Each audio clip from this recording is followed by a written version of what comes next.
Salam dostlar, бүгүн биз окуучуларыбыз менен биргеликте кызыктуу тема өттүк. Алгач окуучулар тартип менен тизилип туруп, мамлекеттик кимди урмат менен угушту. Алардын турушу түз, жүрүм туруму токтоо болуп, сабакка жоопкерчиликтүү мамиле кылганы байкалды. Балдар гимн учурунда тынчтыкты сактап, мекенге болгон сый-урматын көрсөтүштү. Окуучулар мугалимдин көрсөтмөсү менен колго атайын көнүгүү жасашты. Алар манжаларын ачып жабып, колдорун айлантып, билектерин жумшартышты. Көнүгүү учурунда балдар бири-бирине тоскоолдук кылбай, сабырдуу жана уюшкандыкта иш алып барышты. Бул аракет алардын майда моторикасын активдештирүүгө жардам берди. Мугалим окуучуларга асман жана деңиз унаалары деген тема боюнча кеңири түшүндүрмө берди. Сабактын жүрүшүндө асманда учуучу унааларга учак, вертолет, дирижабль сыяктуу транспорттор кирери айтылды. Бул унаалардын адамдарды ташуудагы, тез жеткирүүдөгү жана өзгөчө кырдаалдарда жардам көрсөтүүдөгү маанисин баса белгиледи. Ошондой эле деңиз унаалары кеме, кайык, катер жана пароход тууралуу маалымат берди. Алардын суу аркылуу жүк ташуудагы, адамдарды алып барууда жана деңизде иш жүргүзүүдөгү ролу түшүндүрүлдү.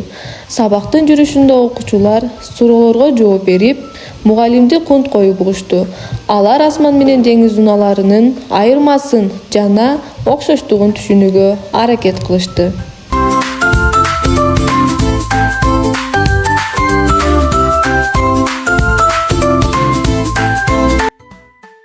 Окуучулар өздөрүнө берилген самолеттун даяр сүрөтүн тыкандык менен боюшту. Ар бир бала өз фантазиясына жараша түстөрдү тандап, ишин чыгармачылык менен аткарды. Боёо учурунда алар сызыктан чыкпоого, калемди туура кармоого аракет кылышты. Балдар сабырдуулук көрсөтүп, ишти аягына чейин бүтүрүүгө умтулушту. Окуучулар боелгон самолеттун сүрөтүн кайчы менен этияттыкта кыркышты. Алар мугалимдин көрсөтмөсүн так аткарып, сызыкты бойлой кесүүгө аракет кылышты. Кайчыны туура кармап, өздөрүнө жана жанындагы балдарга зыян келтирбөөгө көңүл бурушту. Ар бир окуучу өз ишин жоопкерчилик менен аткарды.